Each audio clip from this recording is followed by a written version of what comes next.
네, 교빈 여러분, 이번 회의는 K&Da의 공식 유튜브 채널 K&Da 라이브에서 온라인으로 생중계됩니다. 국문과 영문 채널이 운영되고 있으니 원하시는 언어를 선택 부탁드립니다.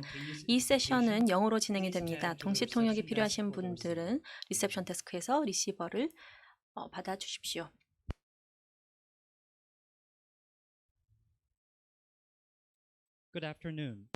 여러분 안녕하십니까? 이제 이 세션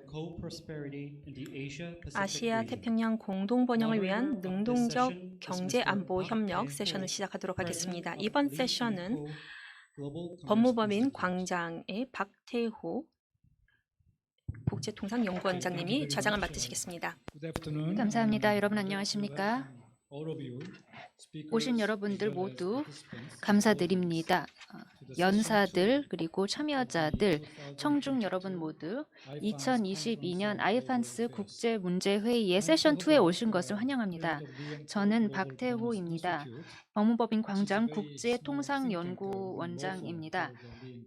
광장 안에 있는 조그마한 싱크탱크입니다. 그리고 저는 과거에는 한국의 통상교섭본부장이었습니다. 오늘 제가 좌장을 맡은 세션의 제목은 아시아 태평양 공동 번영을 위한 능동적 경제 안보 협력입니다. 여러분들이 아시다시피 코로나19 팬데믹 때문에 지난 2년 동안은 대면 회의를 하지를 못했습니다. 그렇지만 다행히 올해는 대면 회의를 할 수 있게 되었습니다.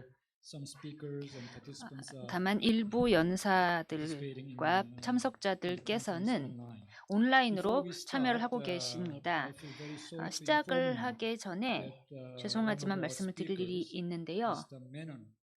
한 분, 인도에서 오셔야 했던 메논 보좌관님께서 개인적인 연유로 인하여 참석을 못하게 되셨습니다. 그렇지만 훌륭한 연사들이 많이 찾아오셨습니다. 모든 연사들께서 직접 오시게 된 것을 기쁘게 생각합니다. 훌륭한 연사님들을 소개해 올리겠습니다.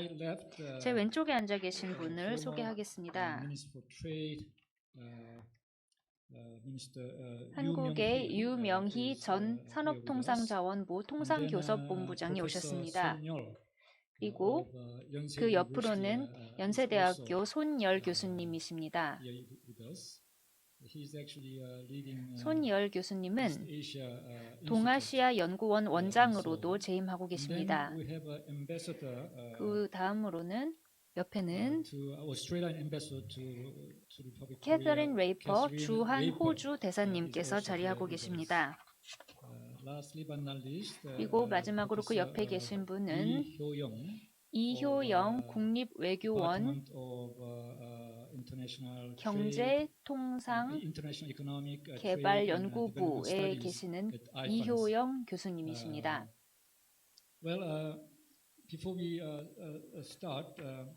시작하기에 앞서 몇 가지 말씀을 드리고 싶은데요. 우리 세션을 진행하는 방식에 대해서 말씀드리겠습니다. 각각의 연사들은 첫 번째 토픽에 대해서 9분을 얘기하시면 되겠습니다. 우리가 두 번째 토픽을 받았는데요. 첫 번째는 현재 경제 안보, 아태 지역의 경제 안보의 현황에 대한 평가입니다. 원래는 각 연사들께 7분을 드리려고 했는데 메논 보좌관님께서 안 오시기 때문에 2분을 더 배정을 해드릴 수 있게 되었습니다. 그래서 각각 발표를 해주신 다음에 5분 동안 연사들 간에 토론을 하시면 되겠습니다. 질문을 하시거나 각각의 연사들의 발표에 대해서 평가를 해주시면 되겠습니다. 두 번째 토픽으로 넘어가도록 하면 그것은 미래의 전망에 대한 평가, 한국 정부의 윤석열 정부의 경제 안보 전략과 정책에 대해서 평가를 해주시면 됩니다. 이 토픽에 대해서 각각의 연사들은 7분 동안 말씀을 해주시고요. 그리고 첫 번째 라운드와 마찬가지로 이렇게 7분의 시간이 지나고 나면은 5분 동안 연사들 간에 토론을 하실 수가 있겠습니다. 그리고 또 남은 시간이 있다면은 청중들과 함께 이야기를 하도록 하겠습니다. 지금 우리 세션은 90분입니다. 그렇기 때문에 각각의 연사들은 시간을 잘 지켜주시기 바랍니다. 두 번째 토픽에 대해서는요, 발표자들께서 제언을 한국 정부에 대해서 유용한 제언을 해주시면 감사하겠습니다. 우리 세미나에서 대단히 중요한 토픽이기 때문입니다. 그렇다면 이제 이호영 교수님을 모셔서 말씀을 청해 듣도록 하겠습니다. 9분 동안 말씀해 주시면 되겠습니다. 네, 소개해 주셔서 감사드립니다. 저는 국립외교원의 경제통상개발연구부의 부교수로 재직하고 있습니다. 오늘 이 분야의 유수한 전문가님과 함께 이 주제에 대해서 이야기 나누게 되어서 매우 기쁘게 생각합니다. 이번 두 번째 세션의 주제는 아시아태평양 공동번영을 위한 능동적 경제 안보 협력인데요. 저희가 오늘 실질적으로 논의하고자 하는 주제는 바로 경제 안보라고 생각합니다. 경제 안보라는 것이 최근에 꽤 이제 핫토픽이 되었습니다. 국제 경제와 통상 분야에서 매우 중요한 주제가 되었는데요. 그래서 이번 세션에서 저는 한국의 경제 안보가 무엇인지 이야기를 나누고자 합니다. 이미 이 주제로 많은 이야기를 나누었는데요. 사실 이 주제만 따로 떼서 새로운 세션을 만들 수도 있겠지만 조금 시간을 단축하기 위해서 경제 안보라는 것은 국익이라고 생각합니다. 한국은 많은 이유로 무역에 많이 의존하는 국가입니다. 한국의 경제와 그리고 한국의 경쟁력, 그러니까 무역과 관련된 경쟁력이 한국의 국익에 있어서 매우 중요합니다. 그리고 현재 우리는 매우 큰 불안정성, 불확실성과 그리고 지정학적 위기의 시기에 살아가고 있습니다.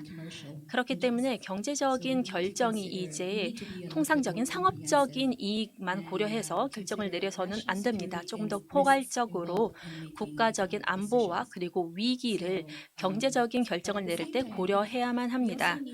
동시에 우리는 과다한 안보화 문제의 위기도 생각해야 합니다. 전통적으로는 안보와 직결되지 않았던 경제 안보 같은 문제들이 최근에 대두가 되었죠. 최근 추세에 따르면 경제 안보의 논리를 가지고 무역 보호주의 조치를 취하거나 아니면 무역에 대한 그런 무역 대상국에 대한 차별적인 조치를 취하기도 합니다. 최근에 그런 사례들이 보이는데요. 따라서 우리가 이러한 리스크를 항상 인지하고 있어야 된다고 생각합니다. 그리고 동시에 지정학적 긴장과 관련된 리스크도 고려해야 합니다. 따라서 좀 더 균형 잡힌 그리고 과다한 안보 그리고 경제 그리고 안보의 균형을 잡아야 된다고 생각합니다. 물론 말로 하는 것이 실제로 이행하는 것보다 더 쉽겠지요. 현재 우리가 살아가고 있는 세상은 여러 블록으로 나눠져서 줄을 세우는 세상입니다. 다양한 시스템과 가치들 간의 블록화가 이루어지고 있는데요. 이런 세계에서 우리 국익과 그리고 경제 안보는 국가에게 있어서 최우선 순위가 되어야 할 것입니다. 이를 바탕으로 결정을 내리고 전략을 세우고 또 다양한 국제 문제를 해결해야만 할 것입니다. 이러한 맥락에서 지금 자장님께서 저희에게 주신 질문이 이번 세션을 시작하기 전에 저한테 이런 요청을 주셨는데요. 바로 지금 한국의 긴박한 그런 실질적인 경제 안보 리스크에 대해서 이야기를 나눠주길 부탁하셨습니다. 현재 한국의 실질적인 경제 안보라고 함은 중미 긴장이 심화됨에 따라 발생하는 위기입니다. 최근 몇 년 전까지만 해도 우리는 무역으로 성장이 주도가 되었습니다. 그리고 공급망, 글로벌 공급망에 많이 의존을 하였죠. 그리고 한 20년간 우리는 서로 매우 가깝게 연결이 되었고 상호 의존도도 매우 높았습니다. 투자 결정은 상업적인 이익을 바탕으로, 이해를 바탕으로 내려졌고 또 비용 절감을 위해서 내려졌습니다. 그리고 중국은 글로벌 가치망의 가치사슬의 허브였습니다. 많은 사업들이, 많은 기업들이 임금 노동력과 그리고 저임금 노동으로 인해서 중국에 많은 투자를 했습니다. 그래서 예전에는 투자 결정을 이익을 만 고려를 하였지만 이제는 다릅니다. 현재는 공급망을 재정렬해야 할 때가 왔습니다. 예전에 과거에 의사결정에 기반하여서 만들었던 공급망을 재정렬할 때가 되었습니다. 기업들에게 있어서는 꽤 큰 부담으로 다가올 겁니다. 하지만 한국에 있어서는 다른 선택권이 없습니다. 왜냐하면 우리는 미래의 성장의 진로가 바로 첨단 기술이 있는 곳이기 때문입니다. 그래서 우리는 항상 미래의 시장이 어디에 있는지 찾아야 하고 또 여러분이 다 아시다시피 중국은 다양한 그리고 미국의 제재의 표적이 강력한 미국 제재의 표적이 되고 있습니다. 따라서 우리는 미래의 시장이 중국이 더 이상 아니다라는 것을 인지해야 합니다. 이러한 것들을 고려를 하고 이를 바탕으로 미래의 의사결정을 내려야 할 것입니다. 이러한 지금 실질적인 리스크를 우리가 직면하고 있습니다. 또 다른 우리가 직면하고 있는 경제안보 위기는 바로 투자, 그러니까 환경과 그러한 이 관련된 그런 기준으로 인해서 투자와 그리고 무역의 장애가 많이 커졌다는 것입니다. 그리고 임금, 노동 임금을 줄이면서 그리고 또 좀 더 균형 잡힌 그런 경쟁의 장을 만들고자 하는 노력들이 많습니다. 예전과는 달리 현재 환경 문제를 매우 중요하게 여기게 되었습니다. 하지만 그렇게 성공적이지는 않았습니다. 왜냐하면 또 많은 개발도상국들이 이러한 환경적인 비용을 아직 내재화할 수 없기 때문입니다. 이러한 개발도상국에게 있어서는 환경과 관련된 규칙을 그리고 또 노동 규칙을 도입하도록 강요하는 것은 불공평할 것입니다.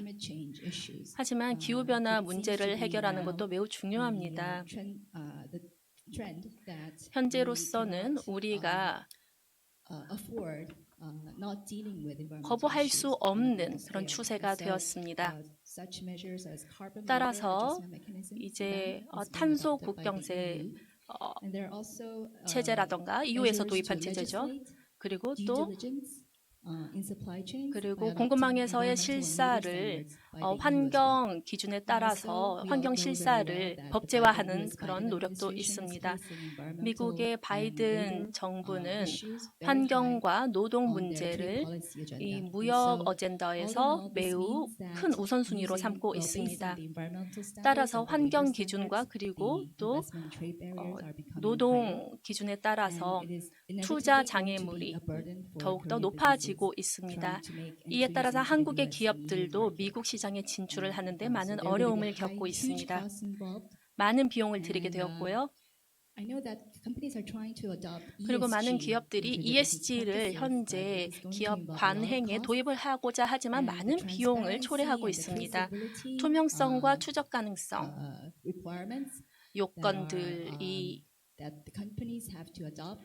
요건들을 기업들이 도입을 해야만 이 공급망 제한에 적용을 할 수 있는데 이도 기업들에게 있어서 큰 부담으로 다가오고 있습니다. 네, 이쯤으로는 이상입니다. 나중에 이러한 위기에 대해서 또 기회를 주시면 말씀드리도록 하겠습니다. 감사합니다. 네, 감사합니다. 좌장으로서 저는 오늘 너무 많이 발언을 안 하려고 하는데요. 그런데 지금 마지막으로 하신 말씀 중에 중국 시장이 미래, 그러니까 중국이 한국 기업에게 있어서는 미래 시장이 아닐 수도 있겠지만 제가 생각하기엔 딜레마인 것 같습니다. 어떠한 한도까지 그 글로벌 공급망이 탈중국화를 할 수 있을까라는 딜레마가 있습니다. 최근 2년간 미국의 이제 중국으로의 투자가 서로 싸움에도 불구하고 더욱더 증가하고 있다고 합니다. 매우 고도의 보안 기술 관련 아이템에 관해서는 미국이 물론 중국으로부터 디커플링을 하려고 노력을 하고 있지만 반도체에서도 매우 첨단 기술에 대해서는 미국이 많이 우려를 하고 있지만 일반적인 반도체의 경우에는 교역이 일어나고 있습니다. 어쩌면 중국이 매우 신속히 성장하고 있고 또 임금도 계속해서 올라가고 있지만 중국이 더 이상 세계의 공장이 아닐 수는 있습니다. 하지만 일반적인 제품에 관해서는 중국은 계속해서 시장입니다. 그렇기 때문에 우리는 저의 개인적인 주관입니다만 매우 예민한 문제고요. 물론 우리가 미국 정책을 지원을 해야 하지만 이 많은 아이템의 경우에는 중국의 인구로 인해서 계속해서 수요가 있을 것입니다. 그렇기 때문에 한국 기업들은 그러한 시장을 계속해서 활용해야 할 것입니다. 한 가지의 코멘트를 드린 겁니다. 나중에 답변 주셔도 좋을 것 같습니다. 이호영 박사님께서는 학자이시기 때문에 그러면은 이제는 전문가이신 유명희 전 통상교섭본부장님 말씀을 청해 듣도록 하겠습니다. 네, 감사합니다. 우선 이번 행사를 조직해 주신 아이판스에 감사를 드리고 싶습니다. 이렇게 좋은 테마에 대해서 논의를 하게 되었습니다. 이호영 교수님께서는 경제 안보의 리스크에 대해서도 말씀을 하셨고 또 한국뿐만이 아니라 아태 지역 전반이 맞이하고 있는 위기에 대해서 말씀을 해주셨습니다.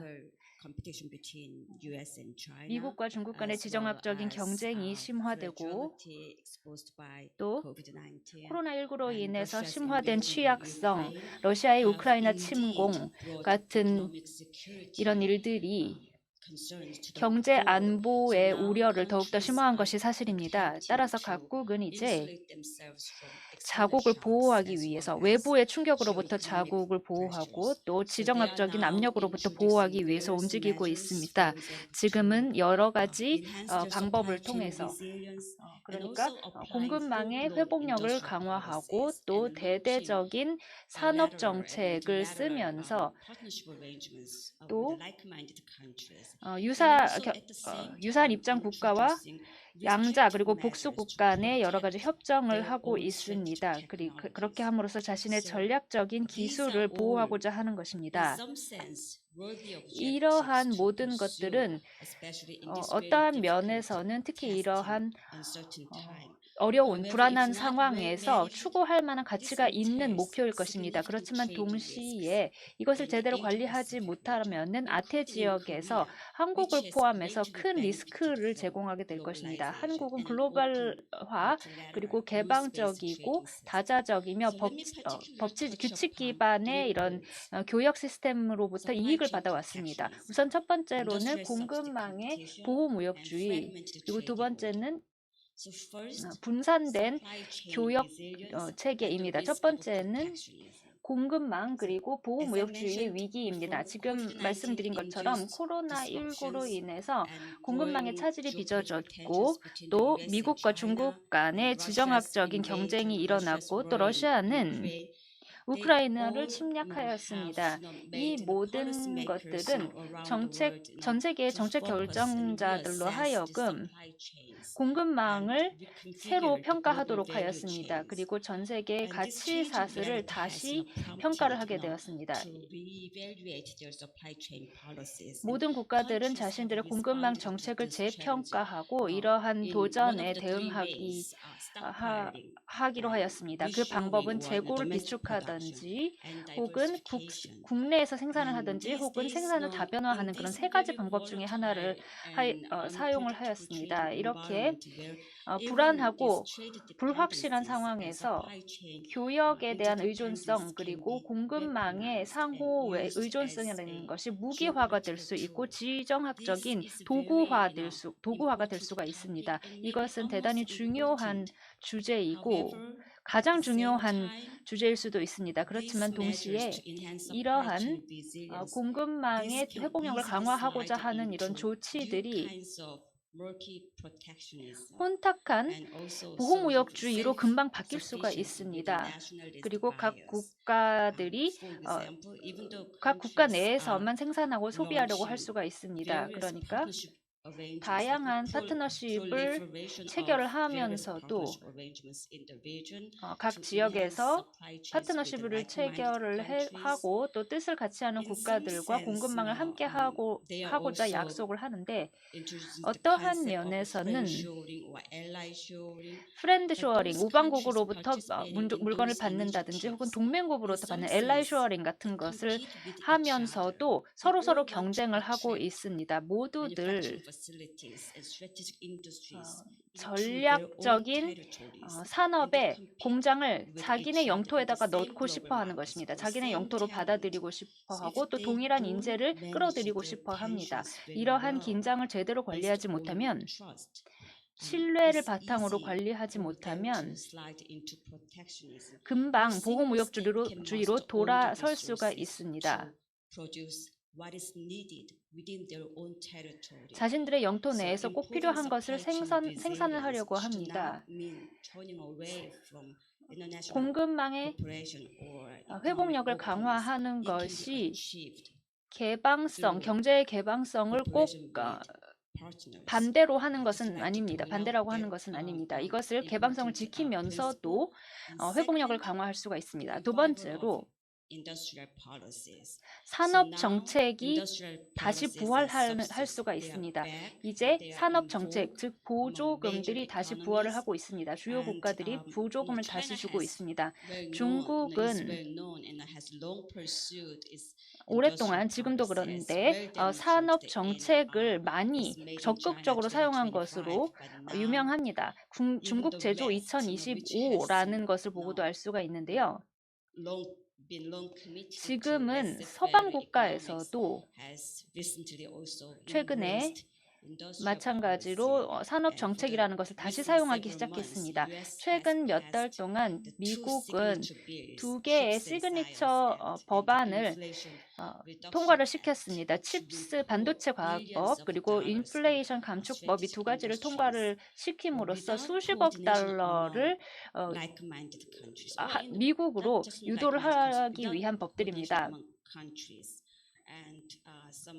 그런데 국가들 간의 조율이 없다면 그리고 적절한 규칙이 없다면 이러한 경쟁은 보조금 전쟁으로 비화할 수가 있습니다. 더 많은 보조금을 줌으로써 우리나라로 공장을 유치하기 위한 경쟁이 되는 것입니다. 그렇게 하면은 결국에는 산업의 과잉 생산 여력이 만들어지면서 무역 분쟁으로 비화할 수가 있습니다. EU와 미국이 에어버스와 보잉에 각각 보조금을 주는 경쟁에서 그 사례를 찾아볼 수가 있습니다. 작년에 그런 일이 있었는데요. 17년 동안이나 오랫동안 분쟁을 하였습니다. 에어버스와 보잉 간에 그런 경쟁을 해왔다가 작년에 그런 무역 분쟁으로 비화했던 그런 사례가 있었습니다. 세 번째로는 교역의 분화입니다.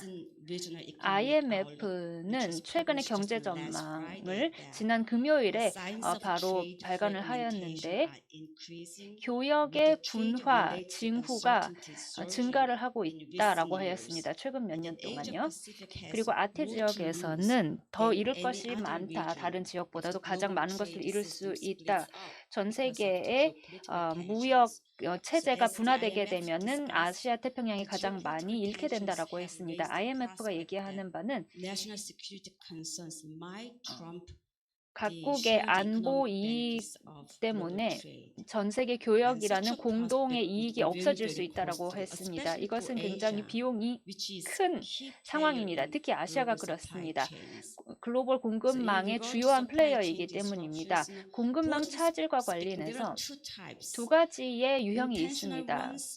의도적인 것이 있고 의도가 없었던 것이 있습니다. 의도적이지 않은 공급망 차질은 자연재해 때문에 혹은 팬데믹 때문에 우연히 일어날 수가 있습니다. 그런데 의도적인 공급망의 차질은 지정학적인 혹은 전략적인 이유로 인해서 일어날 수 있습니다. 의도적이지 않은 공급망의 차질은 의도적인 차질에 비해서 빠르게 회복이 가능합니다. 그리고 의도적인 차질은 그러니까 지전략적인 의도로 일어나는 것들 예를 들어서 수출을 제한한다든지 전략적인 산업의 수출을 제한한다든지 이러한 정책으로 인해서 차질이 일어나게 되면은 해당 업계에 상당한 영향을 미칠 수가 있습니다. 이러한 상황에서 특히 우리 아태 지역에 큰 영향을 미칠 수가 있는 것입니다. 아태 지역은 전 세계적인 교역과 연결성, 개방성 덕에 경제 발전을 이룩해온 지역이기 때문입니다. 여기까지 말씀을 드리는 것으로 하고 그러면 우리가 무엇을 해야 되냐라는 질문에 대해서는 이따가 두 번째 라운드가 시작이 되면 그때 말씀을 드리도록 하겠습니다. 네, 유명희 장관님 감사드립니다.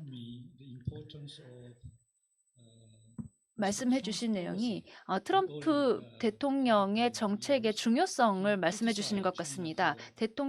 미국 대통령은 중국 정부가 특정 업계와 그리고 첨단 기술 업계에 대해서 보조금을 제공하는 것을 비난하였습니다. 산업 정책은 미국에서도 이제 많이 나타나고 있고 또 나쁜 것이라고 이야기를 하고 있는데요. IRA, 인플레이션 감축법도 마찬가지로 외국의 제품을 차별하는 그런 요소를 가지고 있습니다.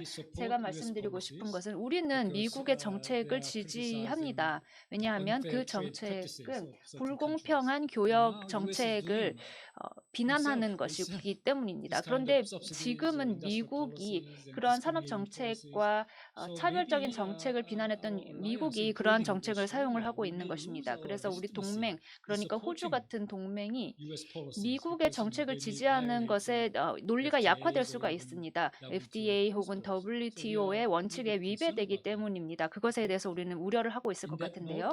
그럼 거기까지 말씀을 드리고 저는 레이퍼 대사님께 말씀을 부탁드리겠습니다. 네, 감사드립니다. 네, 박대호 저장님, 그리고 이렇게 뛰어나신 패널 분들과 함께 이 자리에 함께하게 돼서 기쁘고 감사드립니다. 그리고 외교안보 연구소에 이번 행사를 주최해 주셔서 감사의 말씀을 드리고 또 이태원 참사로 인해서 사랑하는 일을 잃은 모든 분들께 애도의 말씀을 드립니다. 저희가 매우 중요한 이슈에 대해서 논의를 하고 있는데요. 특히 경제 안보 상황, 우리 인도 태평양 지역에서의 경제 안보에 대해서 이야기를 나누고 있습니다.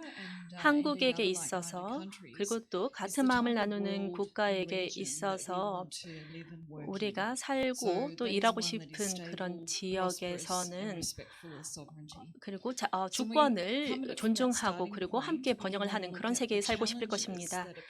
현재 다양한 위기가 우리에게 도전 과제를 주어주고 있습니다. 지금 다른 분들께서 이미 이러한 리스크에 대해서 말씀을 하셨지만 제가 특히 강조하고 싶은 세 가지 리스크가 있습니다.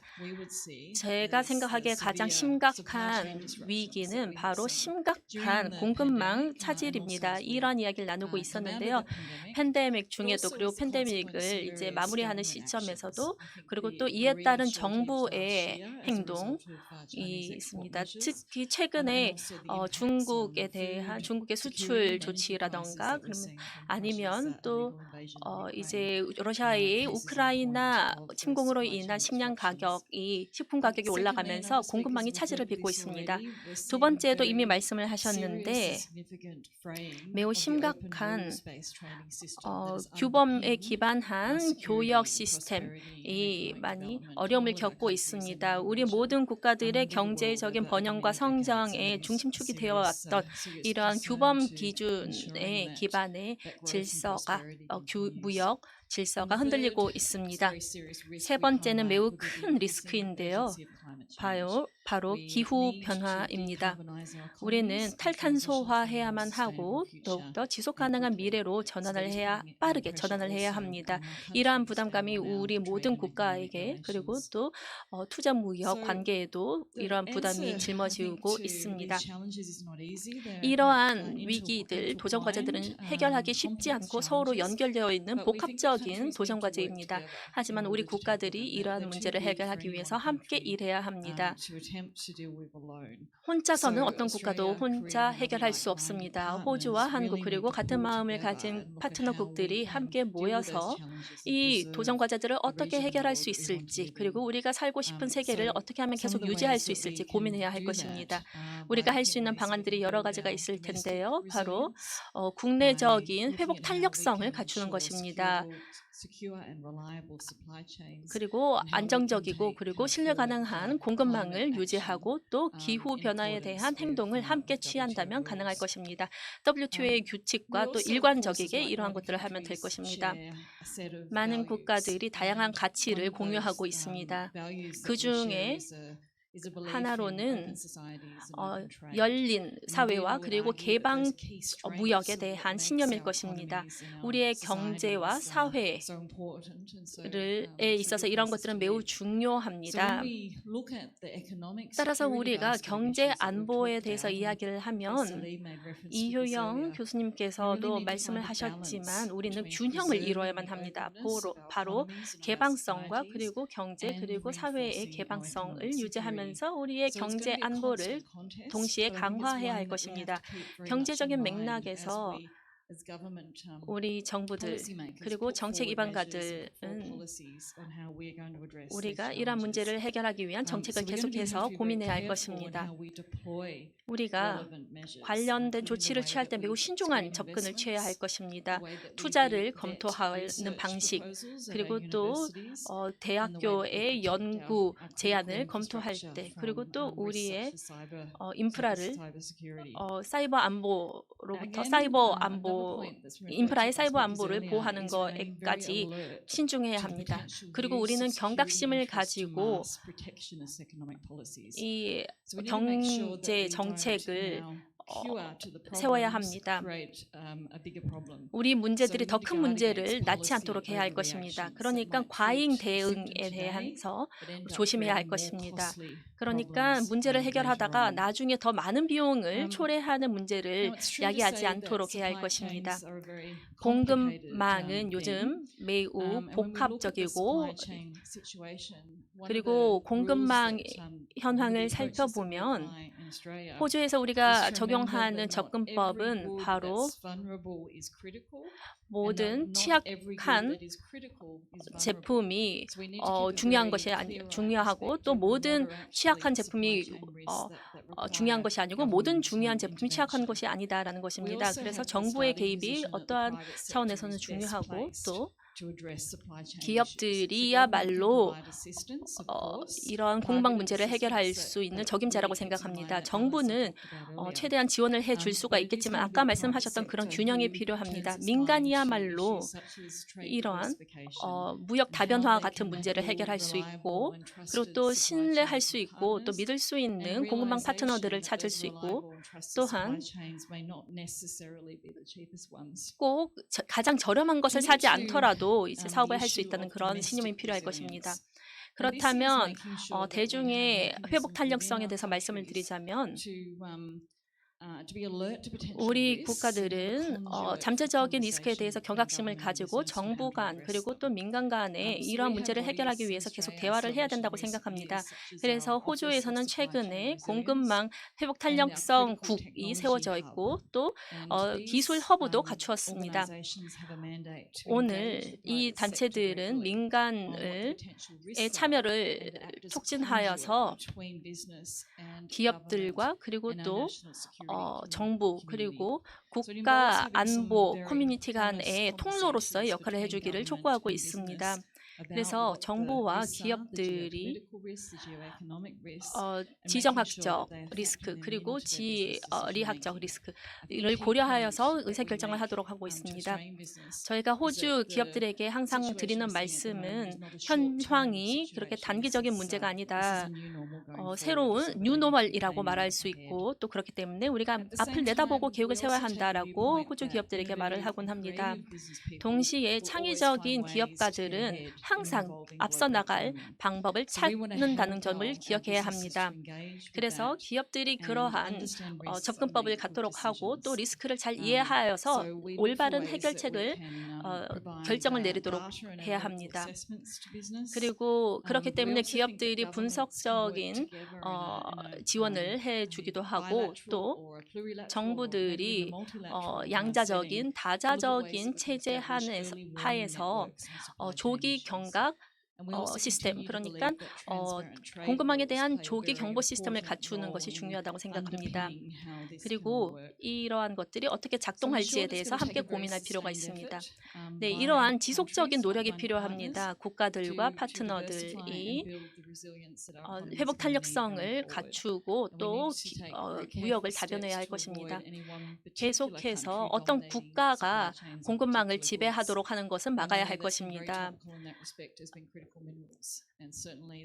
그래서 이러한 분야를 해결하기 위해서 호주에서도 많은 노력을 하고 있고 또 대안적인 공급망을 갖추기 위해서 노력을 하고 있습니다. 이를 통해서 탈탄소화를 이루고 제가 앞서 말씀드렸던 기후변화 문제도 해결할 수 있을 것입니다. 계속해서 우리는 이런 노력을 지원하고 있고 한국과 같은 우리 같은 마음을 가진 국가들과 협력을 해나갈 것입니다. 감사합니다. Thank you very much, Ambassador Raper.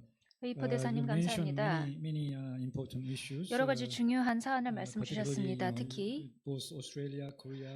호주와 한국 모두 개방적이고 규범 기준의 교역 체계를 지지한다라고 말씀해 주셨습니다. 우리 둘 다 인도태평양 경제 프레임워크에 참여하고 있는데요. 아직까지는 상세한 내용이 나와 있지는 않지만은 참여를 하고 있습니다.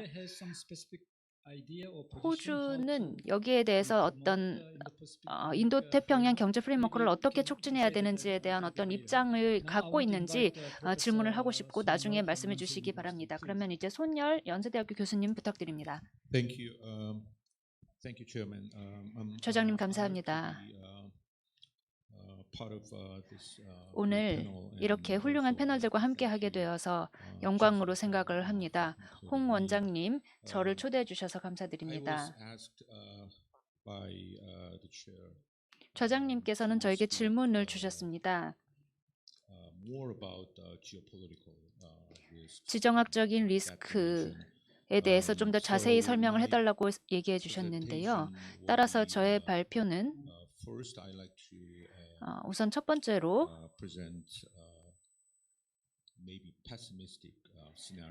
우선은 비관적인 시나리오를 먼저 보여드리도록 하겠습니다. 향후 몇 년 혹은 몇십 년 동안의 비관적인 시나리오를 먼저 말씀을 드리고 두 번째로는 우리는 무엇을 해야 하는가에 대해서 논하겠습니다.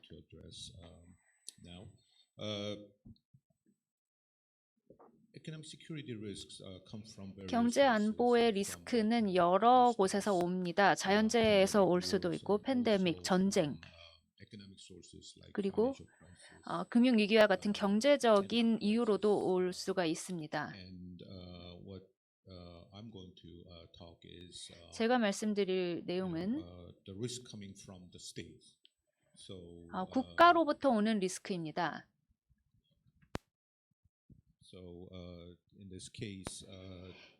이 경우 states for geopolitical reasons typically weaponize economic interdependence and give 국가들은 the other 지정학적인 economic 이유로 security crisis. 경제 And here the 안보의 most consequential 리스크를 geopolitical challenge is, 리스크를 다른 obviously, 나라에게 US 제시를 할 수가 있습니다. 여기서 국가로부터 오는 그런 사례 중에 가장 중요한 것은 미중 경쟁이고 계속해서 앞으로 상당 기간 동안 전 세계에 그 영향력을 미칠 것입니다. 2030년이 되면 중국의 경제가 미국의 경제를 따라잡을 것이다라는 전망이 많습니다. 그리고 그때쯤이 되면 서태평양에서 중국의 재래 군사력이 미국의 군사력과 비슷해지거나 혹은 일부 사람들에 따르면 더 막강해질 것이라고 합니다. 따라서 우리는 이 전략적인 경쟁이 이미 무역으로부터 시작은 하였지만은 향후에는 첨단 기술 그리고 정치 시스템과 가치에 대해서도 혹은 군사력 면에 있어서도 더욱더 심화되고 또 지속될 것이다라는 전망이 우세합니다. 이러한 면에서 국제관계의 이론 하나를 빗대어서 말씀을 드리겠습니다. 이것은 안보의 딜레마 이론입니다. 이 안보의 딜레마 이론에 따르면은 라이벌 간의 불신 때문에, 즉 미국과 중국의 불신 때문에 긴장이 높아집니다. 이러한 불신은 힘의 극적인 분배 때문에 혹은 가치라든지 민주주의와 독재 간의 경쟁이라든지 이러한 정치 체제의 경제 때문에 세계에 나타나게 되고, 이것은 미국의 국내 정치를 보면 또 중국의 국내 정치를 봐도 잘 알 수 있습니다. 즉 이러한 국내 정치 문제를 봐도 공화당과 민주당 사이의 대중 정책에 대해서 합의를 하는 경우가 별로 없는 것을 알 수가 있습니다. 그리고 시진핑 주석이 최근에 연설에서 강조한 것은 국가의 안보 문제였습니다. 이러한 불신이 심화되면서 이 안보 딜레마 이론에 따르면은 한 국가가 수세적인 조치를 취하지긴 하지만은 다른 국가는 이걸 보고 공세적인 조치다라고 생각을 합니다. 이렇게 됨에 따라 다른 국가도 대응을 하게 됩니다. 그렇게 함으로써 이러한 안보 상황에 대해서 더욱더 위험해지고 더 위험한 상황이 벌어지게 되는 것입니다. 이러한 상황을 경제 안보의 딜레마라고 부를 수가 있을 것입니다. 이러한 경우에 안보 딜레마는 경제적인 요소 때문에 나타나는 것이 수단으로 나타나는 것이 아니라 경제 혹은 군사적인 수단을 사용을 하게 됩니다. 유명희 장관님이 얘기하신 것처럼 중국 제조 2025라는 슬로건은 주요 산업에 대해서 중국은 국내 생산을 완성을 함으로써 70% 자국 생산을 하는 것이 목표입니다. 2025년까지. 그리고 미국의 반도체 과학법 그리고 인플레이션 감축법도 마찬가지입니다.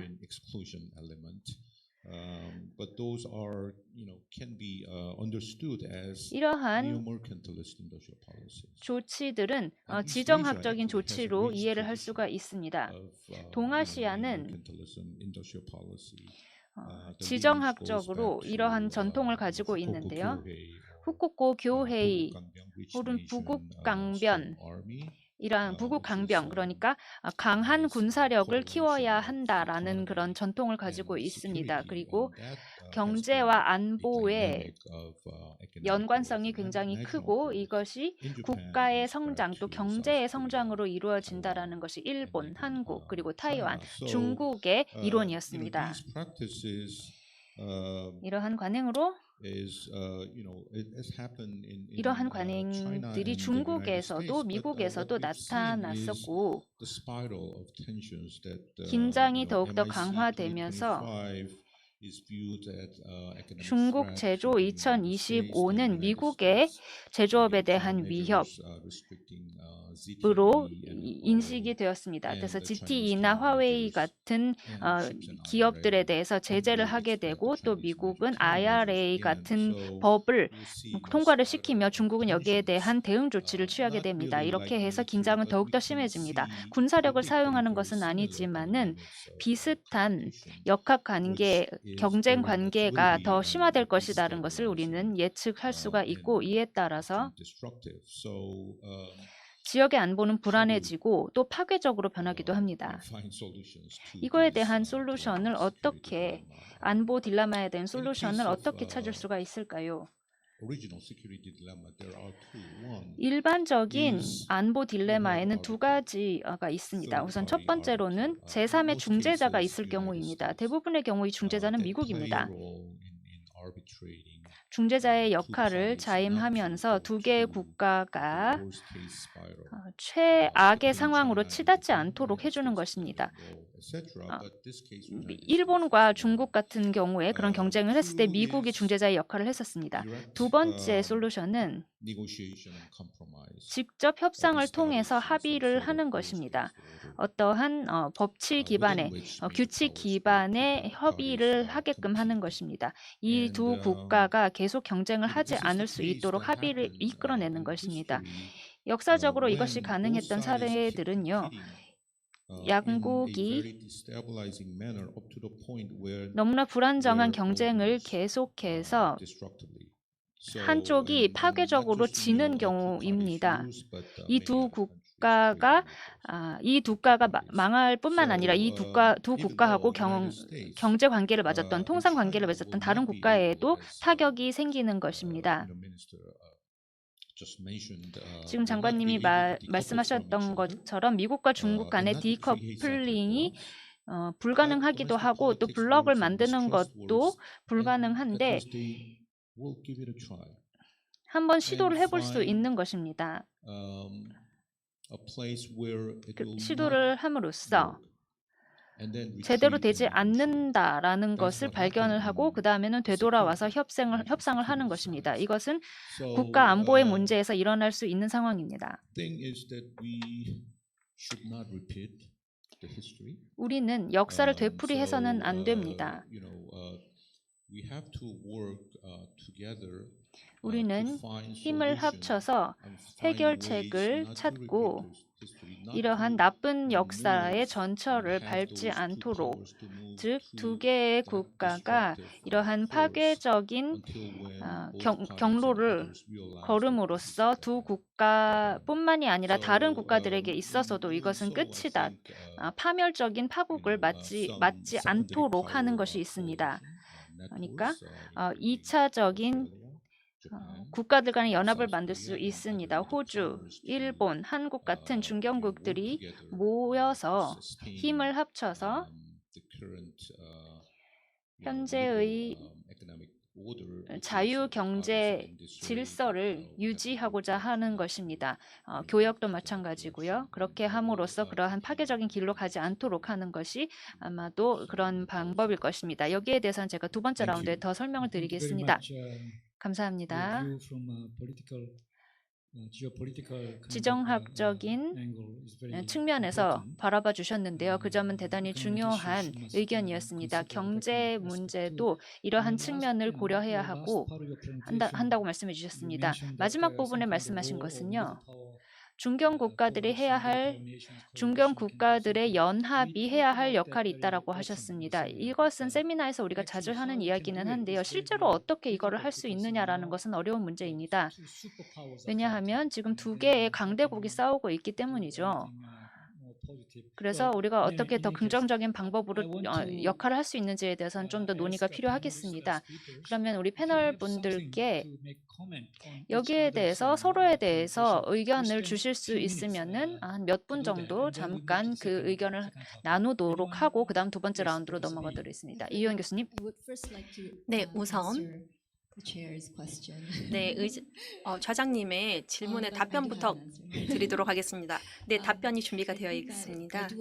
네, 저도 중국 시장이 한국 기업에게 있어서 진출할 대상지이고 또 특히 반도체 제조와 관련해서 중국 시장이 중요하다는 것은 동의합니다. 하지만 동시에 미국 정부가 최근에 매우 강력한 수출 규제 체제를 발표를 했습니다. 새롭고 또 복합적이고 또 다층적입니다. 그리고 또 이제 단일적인 그런 수출 규제를 다자적인 수출 규제로 탈바꿈시켰습니다. 그래서 이제 한국 기업들, 그러니까 중국으로 수출을 하고자 하는 한국 기업들이 미국에서 만든 기술이나 그런 것들을 사용하면 그렇게 할 수 없습니다. 그러니까 한국 기업들도 대상으로 하는 규제이기 때문에 네, 중요합니다. 그리고 ECCND가 있는데요.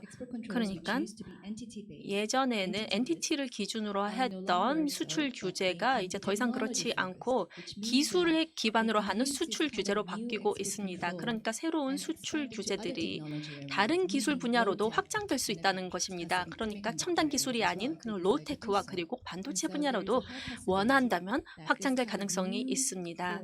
그리고 이러한 새로운 수출 규제가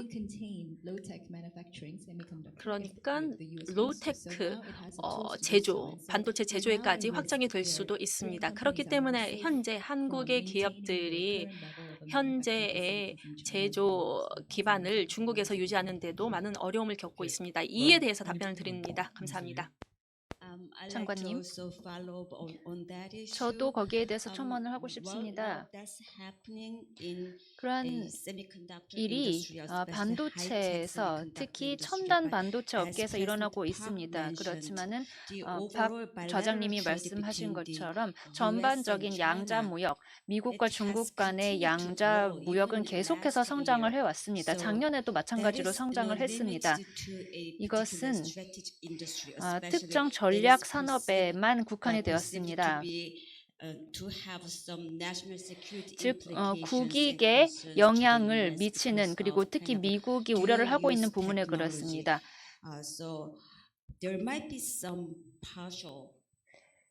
부분적인 디커플링이 어느 정도는 있을 수 있습니다. 일부 전략적인 분야에서는 있을 수 있습니다.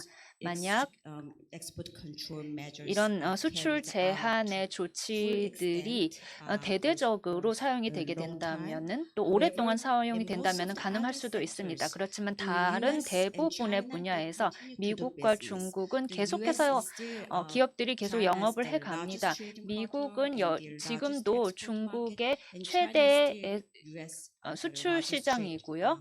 중국도 미국의 가장 큰 교역 파트너이고 3위의 제 최대의 교역 파트너입니다. 중국이. 마찬가지로 한국과 중국도 중국은 한국에 있어서 최대의 교역 파트너이고요. 또 25%의 교역을 중국에 의존을 하고 있습니다. 서로 상호 의존성이 굉장히 높기 때문에 완전한 디커플링은 불가능할 것입니다. 전 세계적으로도 이것은 가능하지 않습니다. 따라서 이러한 전략적인 산업에서의 제한적인 디커플링과 전반적이고 포괄적인 디커플링 사이는 구분을 꼭 해야 될 것입니다. 디커플링을 얘기할 때요. 네, 대사님도 첨언하시겠습니까? 네, 중견국들, 호주와 한국 같은 중견 국가들이 지금 교수님께서 말씀하신 것에 대해서 손 교수님이 말씀하신 것에 대해서 뭐를 할 수 있을지 말씀을 드리자면 우리에게 선택권이 있을까요? 우리 경제가 규범 기반의 투자 무역 시스템에 의존을 하고 있기 때문에 우리가 할 수 있는 것을 최대한 동원해서 그런 것들을 지원해야 할 것입니다. 하지만 동시에 우리는 혁신을 가지고 새로운 아이디어를 협상 테이블로 가지고 올 수 있습니다. 그리고 강대국들의 그러한 의사결정에 우리도 어떻게 컷으로 할 수 있고 또 미국과의 동맹국이기 때문에 미국과 매우 허심탄회한 대화를 나눌 수가 있습니다. 그리고 번영과 안보를 위해서 그렇게 할 수가 있습니다. 우리가 할 수 있는 것은 그쯤입니다. 네, 이상입니다. Okay, then we want to move to the second topic because 그러면 이제 두 번째 토픽으로 넘어가도록 하겠습니다. 시간이 굉장히 빨리 가고 있습니다. 두 번째 토픽은 미래 전망입니다. 경제 안보 정책, 한국의 새로운 정부인 윤석열 행정부의 경제 안보 정책의 미래에 대해서 평가를 하는 것입니다. 호주 대사님께서 우리 경제 안보 정책을 제대로 자세히 이해를 하고 계시는지는 모르겠지만은 그래도 이 두 번째 토픽을 다뤄보도록 하겠습니다. 이번에는 그러면은 역순으로 진행을 하도록 하겠습니다. 그러면 손열 교수님께서 먼저 말씀을 해주시는데 이거는 6분이 아니라 4분만 드리도록 하겠습니다. 지금 청중하고도 이야기를 해야 하니까요. Thank you very much. 감사합니다. As I said earlier, 아까 말씀드린 것처럼 한국의 역할은 매우 중요합니다. 그러나 제가 생각하는 바에 따르면은 그러니까 새로운 행정부에 대해서 제가 생각하는 것은 새로운 행정부의 경제 안보 정책은 대단히 신중하다라고 생각을 합니다. 그리고 방어적이다라고 생각을 합니다. 어떻게 외부의 리스크에 대응을 할지 그리고 그 대응이 대단히 방어적이고 양자적이다라고 생각을 합니다. 제가 말씀드린 것처럼 우리는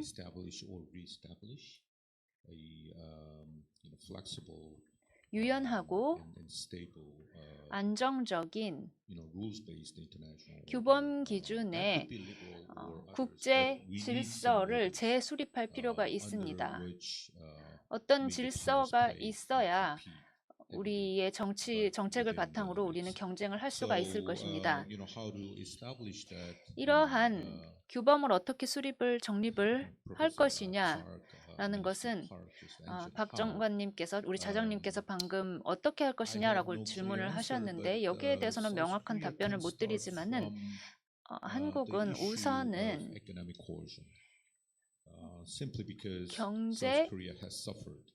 경제적으로 한국이 큰 충격을 받았기 때문에 한 번은 중국으로부터 한 번은 일본으로부터 큰 충격을 받았기 때문에 이러한 경험을 갖고 있는 것에서부터 시작을 할 수 있을 것이라고 생각을 합니다.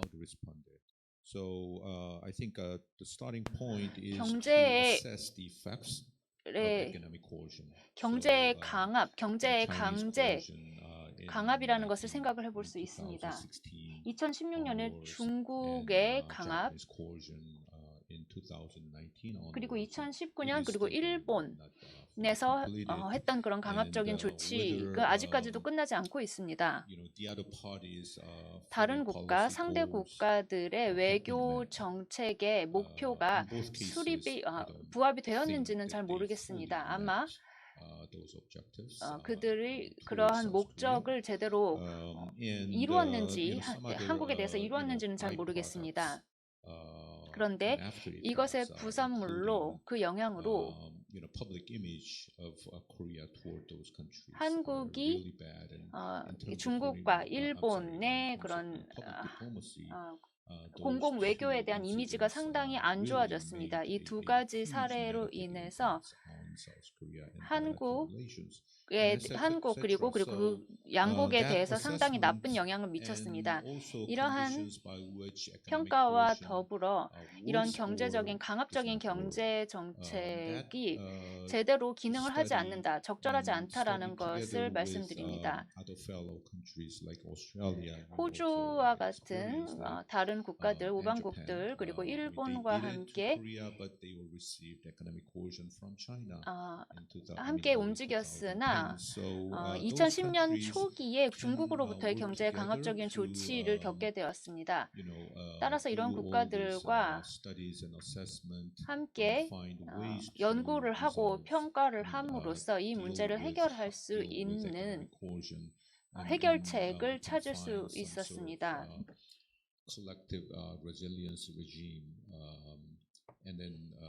이에 따라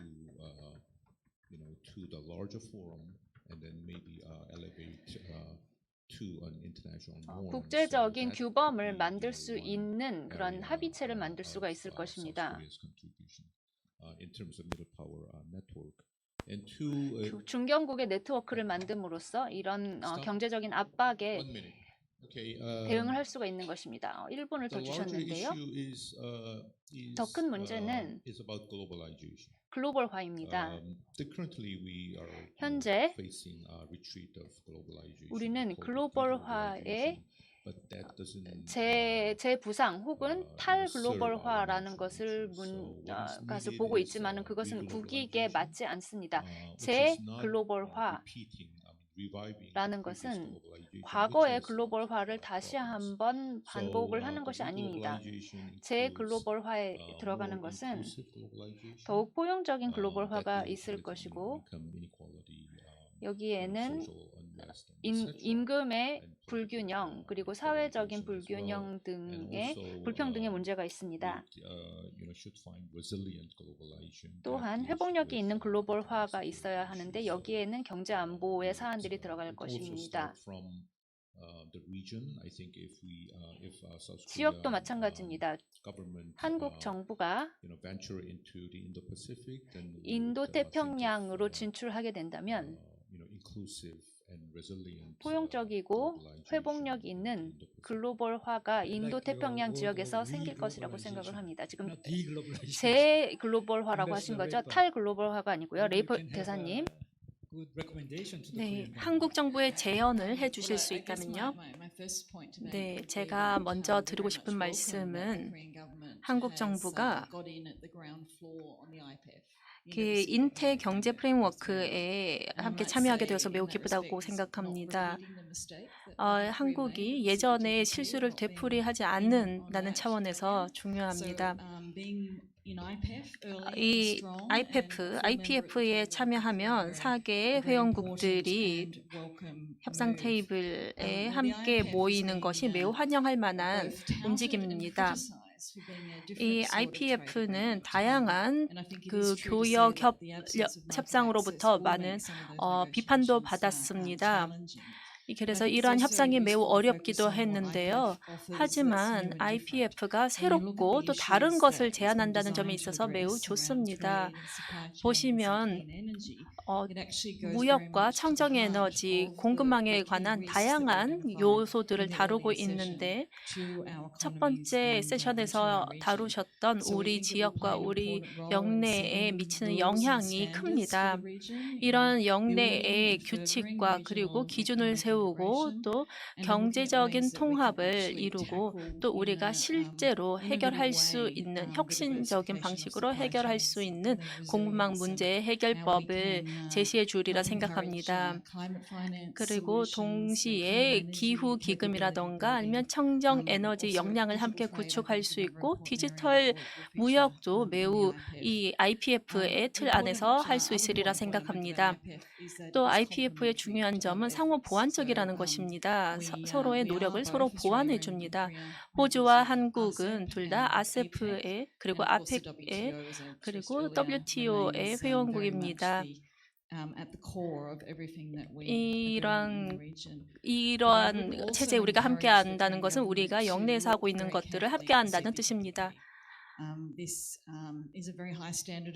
그리고 또 한국 정부가 매우 고위급의 포괄적인 협상에 함께하고 또 공동의 일반적인 규범과 그리고 투자와 그리고 지재권, 이렇게 전자통상 같은 공급망과 그리고 무역 다변화 같은 문제를 다루고 있는 협상입니다. 이를 통해서 한국의 수출자들 그리고 소비자들을 위한 기회를 확대하고 또 한국이 해결할 수 있는 문제를 해결하는 데 기여하리라 생각합니다. 또한 드리고 싶은 말씀은 한국이 보다 활발한 그런 영내 문제, 글로벌 문제에 참여한다는 점을 매우 환영하고 싶습니다. 한국이 중추적인 글로벌 국가로서 매우 긍정적인 어젠다를 가지고 매우 활발히 많은 활약을 하고 있습니다.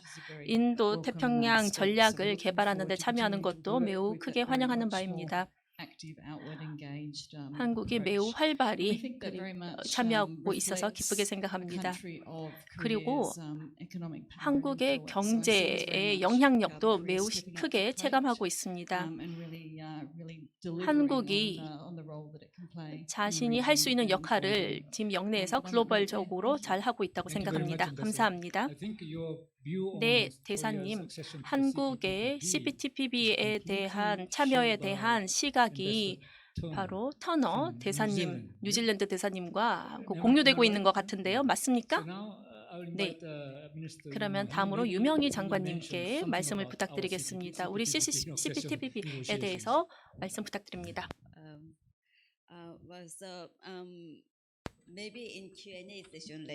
Q&A 때 CPTPP를 말씀을 드리겠습니다. 지금 4분밖에 저한테 시간이 없기 때문입니다. 한국의 경제안보 정책과 관련하여 경제안보와 공급망이 한국의 경제 그리고 교역 정책에 매우 중요하게 부상을 하였습니다. 최근에 일련의 일도 있고요. 이러한 면에서 한국은 다양한 양자 그리고 다자 구상들을 강화하고 있습니다. 공급망의 회복력 그리고 경제의 안보를 강화하기 위한 노력을 하고 있습니다. 몇 가지 말씀을 드리고 또 제안을 드리고 싶습니다. 좋은 결과 그리고 상호 호혜적인 결과를 내기 위해서 말씀드리고 싶은 것이 있습니다. 첫 번째로는 경제 안보를 자유무역 국가로서 추구를 하는 것입니다. 물론 저도 경제 안보가 국익이다라는 이야기를 이해를 하기는 합니다. 물론 경제 안보가 다양한 계산에서 우리의 교역 정책에 영향을 미치고 있는 것은 맞습니다만은 우선 그러한 말을 하신 분이 첫 번째로 하신 분이 피터 나바로입니다. 이분은 트럼프 대통령의 교역에 대한 전문가이었습니다. 따라서 이분은 미국은 한미 FTA를 무효화해야 된다라고 얘기를 했습니다. 경제 안보라는 것이 결국은 무엇인가? 이것은 보는 사람에 따라 달라질 수 있는 것입니다. 개방적이고 자유무역 경제를 지지하는 국가로서 그리고 전 세계적으로 강한 제조국으로서 전 세계 6위의 수출 국가로서 그리고 내수 경제가 작은 국가로서 이러한 경제 안보가 국익이다라고 얘기하는 것은 적절하지 않습니다. 왜냐하면 이렇게 되면은 이것이 무역법에 반영이 될 수가 있고 전반적으로 보호무역주의로 넘어갈 수가 있고 전 세계적으로 보호무역주의를 초래할 수 있기 때문입니다. 그렇기 때문에 한국의 무역 정책을 설계하고 실행하는 것이 우리 경제 정책의 주요한 하나의 특징이 되어서는 안 됩니다. 이러한 면에서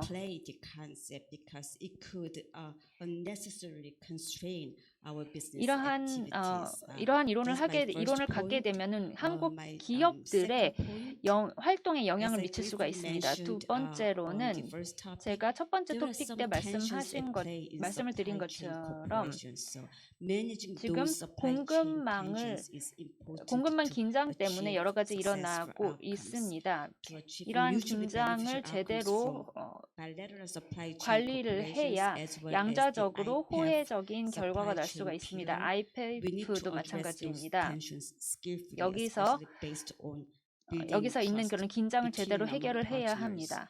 파트너들 간에 각각의 국가는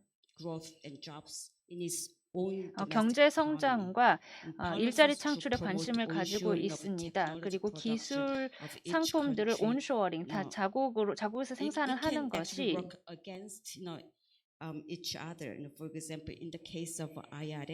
IRA 같은 경우에서 볼 수도 있다시피 서로 차별을 할 수가 있습니다. 어떻게 어느 정도 이 국가들이 협력을 할 수 있느냐에 대해서는 제한이 있을 수가 있습니다. 회복력을 너무나 강화하게 되면은 비용이 발생하게 될 것입니다. 이 기업들이나 소비자들이 재고가 너무 비축되기 때문인지 혹은 다변화 혹은 온쇼어링 때문인지 이러한 특히 인플레이션이 강화되는 지금의 경제 환경에서 소비자 또는 기업들이 그 비용을 감당해야 하는 것입니다.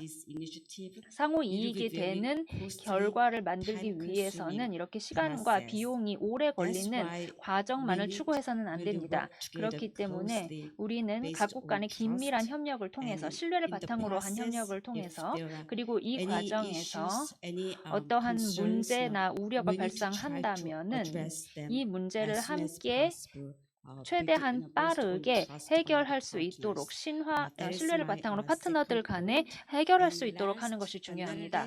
마지막으로 이것은 사실 첫 번째 제가 말씀드린 거랑 사실 연결이 됩니다. 한국은 개방적인 교역 국가다라는 점입니다. 한국은 아태 지역의 다른 국가들과 마찬가지로 우리는 개방적인 그리고 규범에 기반한 교역이 없었으면 이렇게 부국이 될 수가 없었을 것입니다. WTO나 다자적인 시스템을 말씀드리는 것입니다.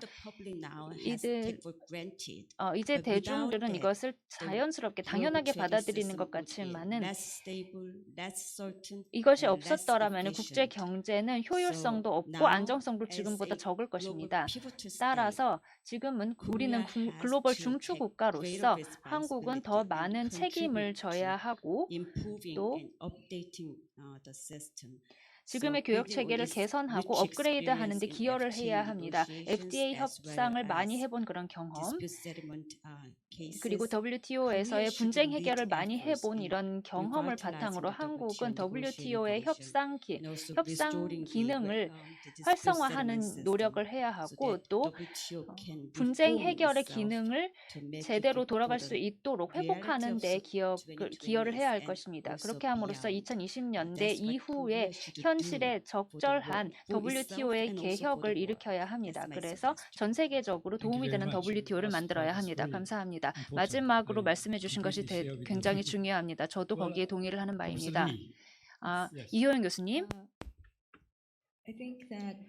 제 생각에 한국 정부에 드릴 수 있는 제언은 그러니까 경제 안보와 관련된 한국 정부에 드릴 제언은 한국 정부가 경제 안보를 경쟁력 제고를 위한 국익에 관한 것이라고 본다면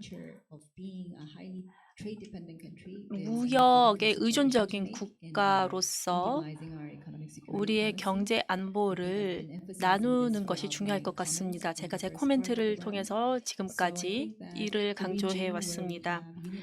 현재 다자 투자 규제가 있는 이러한 체제 하에서 이러한 제한을 받는 국가들이 다른 국가들과 자유롭게 무역을 할 수 있어야 할 것이고 또 투자 무역에 대한 그런 장벽을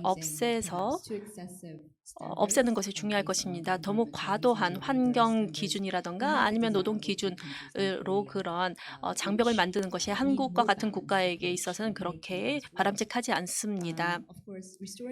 물론 WTO를 회복하는 것이 가장 좋은 해결책이겠지만 가까운 시일 내에는 불가능할 것으로 보입니다. 그래서 차선책으로 돌자면 오늘날로서는 인태 경제 프레임워크 IPEF가 가장 좋은 대안일 것 같습니다. 아시아 태평양 지역에서 시작되지만 미국에서 유사한 이니셔티브를 유럽 지역에서 진행하고 있고 또 미국의 지역 APEP 같은 유럽 지역 그리고 아프리카에서도 이런 유사한 이니셔티브가 지역별 이니셔티브가 IPEF와 유사하게 전 세계적으로 진행되고 있습니다. 제가 보기에 미국이 또 다른 하나의 템플릿을 만드는 것 같습니다. 그러니까 도쿄 라운드, 그러니까 이제 다자적인 도쿄 라운드와 같은 그러한 템플릿을 만들고 있는 것 같습니다. 그래서 WTO의 협정을 이제 실현하려고 하는 것 같은데요. 그래서 이런 IPF를 지역적인 템플릿으로 활용을 해서 새로운 우리가 필요로 하는 국제적인 규범을, 그러니까 우리 국가들에게 예측 가능성과 그리고 기업들이 필요로 하는 예측 가능성과 안정성을 제공해 주는 그런 템플릿이 될 것이라고 생각합니다. 현재로서는 가장 가능성이 있고 또 아직까지는 예측할 수가 없고 또 어디로 갈지는 모르겠지만 뉴질랜드, 호주 그리고 한국 같은 국가들이 새로운 규칙이 꽤 균형이 잡혀서 이제 IPF의 선진국과 개발도상국 모두에게 적절하도록 해야 된다는 것입니다. 그래서 이 다자적인 방식으로 이제 합의를 도출할 수 있도록 해야 할 것입니다. 동시에 그리고 의무도 부여를 해야 할 것입니다. 그래서 규칙이 제대로 작동할 수 있도록 해야 할 것입니다. 어려운 과제이지요. 하지만 일단 IPEF는 매우 귀중한, 우리에게 있어서 귀중한 이니셔티브가 될 것 같습니다. 감사합니다. 또 그 후 작게 토론을 또 하려고 했었지만은 그거는 이제 스킵하도록 하고 이제 청중들의 질문이나 의견을 받도록 하겠습니다. 청중 중에서 말씀해 주실 분 있으실까요? 소개를 짧게 해주시고 그 다음에 질문을 해주시면 감사하겠습니다. Yeah, thank you so much. 네, 감사합니다. I am Chung-Myeon Lee and the president of IFANS. 저는 아이판스의 이충면입니다. 그러니까 아이판스에서 이제 주최를 했는데요. 오늘 행사를 주최를 하였습니다. 패널들의 훌륭한 의견에 대해서 감사드립니다. As a president of the organizing institution, let me play the 주최 role 측의 of linking the first session. 원장으로서 첫 번째 and the second 세션 그리고 두 번째 In the first session, 세션의 the 연결성을 말씀드리겠습니다. 첫 번째 세션에는 Neil 리얼 샤이머 교수님께서 big realist in IR scholarship. 국제관계 면에서 아주 유명한 현실주의자이십니다. 리얼 샤이머 He talked about the 교수님께서는요. change in the 교수님께서는 basic system under which we are living. 우리가 지금 살고 있는 He said 기본적인 that the 시스템이 world has 변경되고 moved 있다라고 말씀하셨습니다. from 전 the 세계는 지금 bipolar system 양극 before 체제에서, 그러니까 1990년대의 양극 체제에서 2017, 2017년 이전까지는 now to 단극 체제였었고 multipolar system, 지금은 which is 다극 composed of 체제이다라고 three 말씀을 main 하셨습니다. 이 pillars, 다극 체제에는 세 가지 including 중요한 극이 US, 있습니다. 미국, China, 중국, and Russia. 러시아라는 3강대국과 함께 살고 And 있습니다. he empathized that 교수님께서는 Korea was very fortunate 한국은 to 대단히 have 운이 the so-called 좋았다. unipolar system. 단극 체제 Under that 하에서 system, he said, 한국은 운이 Korea 좋았다라고 was 말씀을 able to 했습니다. 이런 단극 cooperate 체제 with China 하에서 economically 중국과는 under the 경제 협력을 umbrella 하고 of security 또 provided by the 미국의 US. 안보 우산을 쓰고 있었다라고 I think 말씀하셨습니다. his opinion is sort of 교수님의 의견은 the perspective of international relations scholar. 국제 관계 학자들의 의견과 비슷합니다. 패널분들의 의견은 어떤지 궁금합니다. 여러분들은 경제 분야의 전문가이신데요. 여기에 대해서 동의를 하시는지, 한국이 정말 운이 좋았는지, 단극 체제 하에서 한국이 경제적으로는 중국의 경제력을 활용할 수 있었고 또 미국이 제공하는 안보 우산을 쓰고 있었다라는 거에 대해서 여러분들은 동의합니까? 동의하지 않습니까? 감사합니다. 네, 감사합니다. 우선 질문을 몇 개 더 받고요. 네, 뉴질랜드 대사님의 질문 받겠습니다.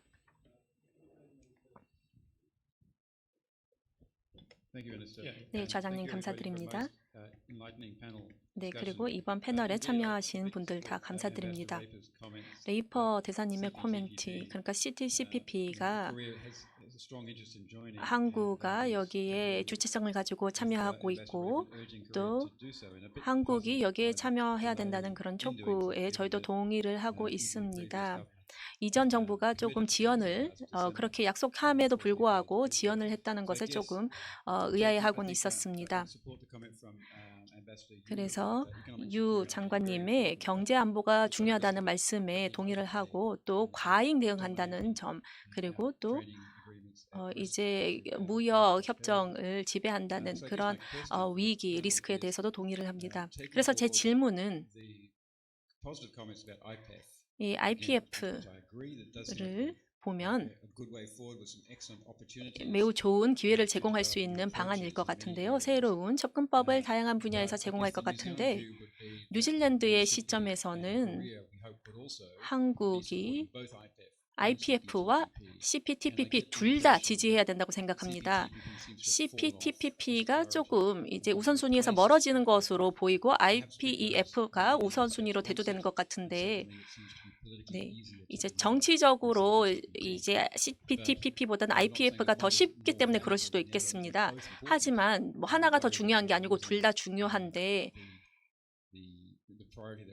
이 예전에 우리가 CPTPP를 중요하게 여겼지만 그 우선순위가 떨어지는 것이 아닌가라는 질문을 드리고 싶습니다. Hi, my name is Hyungmin Park. 안녕하십니까, 박형민입니다. 서울에 있는 미국 주한 대사관에서 일하고 있습니다.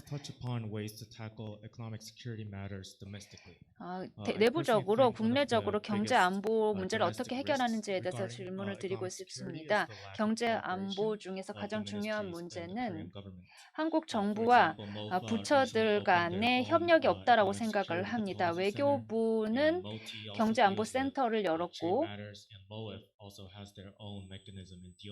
그리고 다른 부처에서도 기재부에서도 이러한 비슷한 조직을 만들었습니다. 그리고 각각의 부처에서 이런 것들을 다 따로따로 만들고 있고 이것을 하나로 이끄는 그런 조직은 없다라는 것은 문제가 있다고 생각을 하는데요.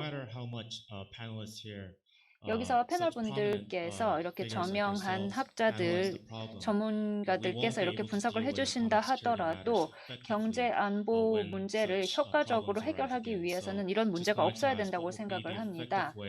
어떻게 효과적으로 한국 정부가 국내적으로 이러한 글로벌 문제를 해결하기 위해서 국내적으로는 어떻게 해야 할까요? 네, 이렇게 세 가지의 질문을 받았습니다. 그러면 각각의 패널들께서 이 세 개 다 답변을 하실 필요는 없습니다. 그렇지만 마음에 드는 것을 관련돼 있는 것을 생각해 주시면 답변을 해주시면 되겠습니다. So perhaps 제가 첫 번째 두 가지를 답변을 하고요. 세 번째는 제가 이제 더 이상 통상교섭본부장이 아니기 때문에 잘 모르기 때문에 아직까지 정부 일을 하고 있는 분이 해주시면 되겠습니다. 첫 번째 이제 단극 체제에 대해서 질문을 하셨는데요. 이거는 한국의 문제뿐만이 아니라고 생각을 합니다. 지난 70년 동안, 지난 30년 동안 많은 국가들이 국제 경제 관계 그리고 국제 정치에 있어서 서로 별도의 삶을 살고 있었습니다. 국제 정치라는 것은 언제나 국제 통상과 협상에 영향을 미치기는 하지만은 국제 경제 관계는 각각의 규범에 의해서 영향을 받게 되는 것입니다. 브레튼 우즈 시스템에 따라서. 그리고 윈윈하는 방법을 찾게 되는 것이고 또 상호 이익이 되는 규범을 찾게 되는 것입니다. 그런데 지난 몇 년 동안 지정학적인 문제 때문에 국제 정치의 문제가 국제 경제 혹은 통상 정책보다 더욱더 중요해져 버렸습니다. 그래서 국제 통상의 법규에 대해서도 규칙에 대해서도 영향을 미치게 되었습니다. 이것은 한국뿐만이 아니라 전 세계가 다 그렇습니다. 이제 통상과 안보, 산업, 기술 간에 더욱더 많은 교차로가 만들어지고 있습니다. 따라서 지금 우리는 경제 안보라는 새로운 용어를 사용하게 되고 또 경제 안보가 곧 국익이다라는 새로운 슬로건을 사용하게 되는 것입니다. 단극 체제에서 운이 좋았던 것은 한국뿐만은 아닙니다. 많은 국가들이 그러한 호시절을 겪었습니다. 그렇지만 거기서 멈춰야 한다라는 뜻은 아닙니다. 국민들이 이러한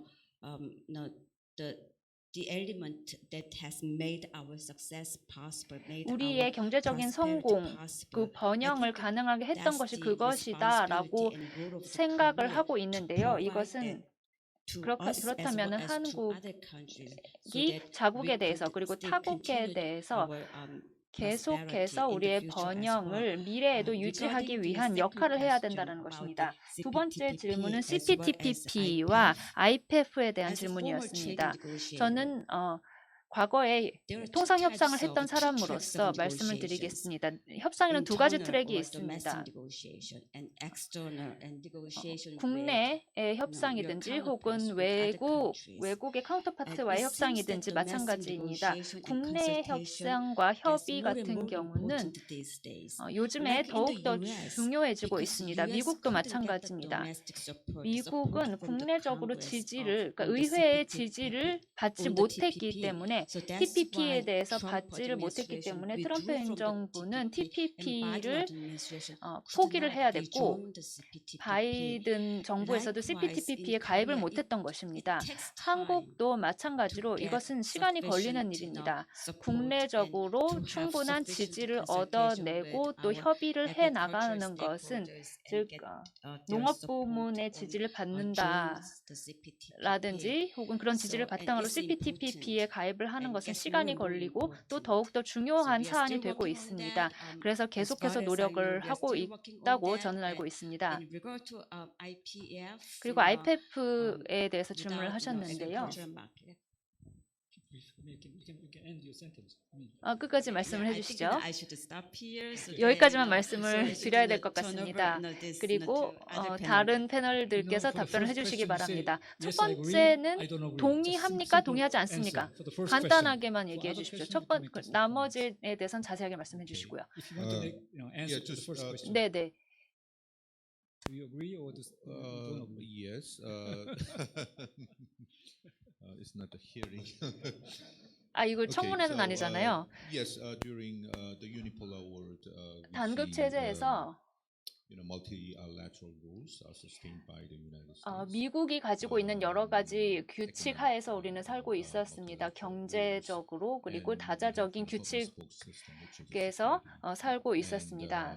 그리고 또 미국이 제공하는 안보를 누렸습니다. 그리고 경제와 정치가 분리되었지만은 공존하는 그런 단극 체제의 세월을 있었습니다. 지금은 미얼샤이머 교수님께서 얘기하신 것처럼 전 세계적인 구조, 국제 구조가 단극에서 다극 체제로 바뀌었습니다. 그리고 이제는 과거에는 탈안보화라고 불렀다는 것을 지금은 재안보화로 부르게 되고 그리고 특히 중국과 관련해서는 분쟁과 갈등이라는 것을 목도하고 있습니다. 네, 레이퍼 대사님. 네, 첫 번째 질문에 대한 답은 네, 미국의 파트너십과 리더십이 한국의 경제 발전에 매우 큰 역할을 했다라고 말을 하겠지만 동시에 규칙 기반의 국제 투자, 무역 시스템도 매우 중요했고 마찬가지로 중요했고 혁신과 그리고 R&D가 기술 발전에 기여를 했으며 그리고 또 믿을 수 있는 호주와 같은 파트너국의 그런 기여도 한국의 경제 발전과 수출 발전에 기여를 했다고 생각합니다. 네, 세 번째 질문에 답변을 드리자면 경제 안보 사무실이 이제 대통령 산하실이 있는데요. 한국의 때문에 정부의 경제 안보에 대한 참여를 지원을 해주고 있습니다. 네, 첫 번째 질문에 대한 저의 답변은 yes와 no입니다. 네, 단극 체제가 안보 우산을 제공해 주었다는 것에는 동의를 합니다만, 하지만 실제로는 다자 무역 체제가 이 단극 체제 하에서 한국이 발전할 수 있었다라고 말하고 싶습니다. 그리고 한국은 다행히도 중국을 활용을 할 수 있었다고 생각합니다. 네, 양쪽으로도 가능했던 것 같습니다. 중국도 한국을 최대한 쉽은 활용을 했고요. 안보 차원에서도 그리고 다자 무역 체제 하에서도 한국을 최대한 활용했기 때문에 yes와 no라고 답변을 드리겠습니다. 두 번째 질문의 경우에는 두 번째 질문에 대한 답변은 부장님께서 교섭본부장님께서 답변을 해주셨다고 생각합니다. 한국 대통령실의 경우에는 이제 다른 국가에 보면은 경제안보실이라는 것이 없습니다. 다른 부처가 다른 기능을 하고 있지만 경제안보와 관련된 그러한 부서와 실이 있지만 일본과 한국만이 경제안보실이라는 컨트롤 타워를 갖추고 있는 것 같습니다. 부처들이 매우 더 조율적인 일을 하려면은 협력을 하려면 중국과 마찬가지로 법제화가 필요하다고 생각합니다. 부처들이 더욱더 효율적으로 함께 협력을 하려면 그런 것이 가능하겠지만 그러한 계획이 있는지는 저도 모르겠습니다. 네, 이상입니다. 감사합니다. 감사합니다. 또 다른 꼭 하셔야 될 질문이 있으실까요? 없으시면은 지금 시간이 많지 않기 때문에 여기까지 하도록 하겠습니다. 터너 대사님이 CPTPP와 IPF에 대해서 질문하셨는데 제 답변은 IPF는 시장 접근성을 포괄을 하지 않고 CPTPP가 그것을 포괄을 합니다. 그렇기 때문에 지금 어려움이 있다라고 생각을 합니다. 저도 마찬가지로 이제 정부에서 일을 안 하기 때문에 정확히는 모릅니다만 제 생각은 그렇습니다. 지금 우리에게 주어진 토론할 내용들이 너무나 많습니다. 중요한 질문들이 여기 남아있기 때문에 그렇습니다. 그렇지만은 효과적으로 이 질문들에 다 답변을 하려고 저희는 시도를 해보았습니다. 제가 또다시 반복을 할 필요는 없고요. 여러분들 모두에게 감사를 드리고 싶습니다. 청중들에게 그리고 연사 여러분들께 감사드립니다. 오늘 세션을 여기까지로 마치도록 하겠습니다. 감사합니다. 저장님 감사합니다. 토론해 주셔서 감사합니다. 다음 세션은 한반도의 평화 안정을 위한 담대한 구상과 국제 협력입니다. 3시 50분에 시작을 하겠습니다. 3시 50분에 다시 돌아오셔서 활발한 토론을 부탁드립니다. 감사합니다.